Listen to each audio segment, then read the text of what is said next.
Hello everyone and welcome back to my YouTube channel with another useful and informative video. So guys, in this video I'm going to show you how to fix there is a billing problem with a previous purchase. So guys, if you're also facing this problem on your Apple ID, here I will show you how can you fix it. So for that, simply watch this video till the end. So guys, first of all, go back to your home screen and now open settings in your device and tap on your Apple ID and tap on sign in and security, and from here tap on change password. So I'll enter your passcode for your iPhone, and now you have to simply change the password for your Apple ID for one time, and after this go back and from here tap on payment and shipping.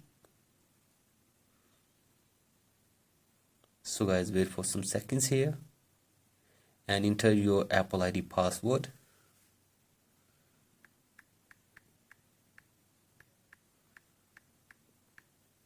And now tap on sign in.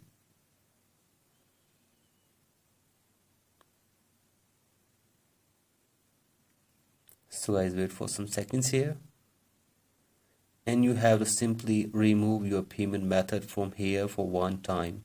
So I simply remove your payment method for one time, and after this go back, and now you have to scroll it below and simply sign out your Apple ID on your device for one time. So I simply sign out your Apple ID, and after this restart your device. So I simply restart your device after signing out your Apple ID, and then you have to simply sign in your Apple ID after restarting the device.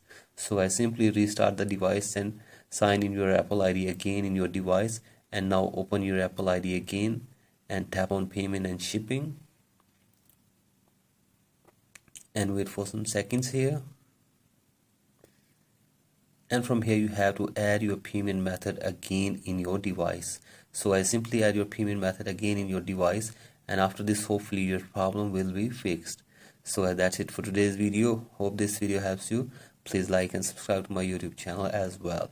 So I thank you.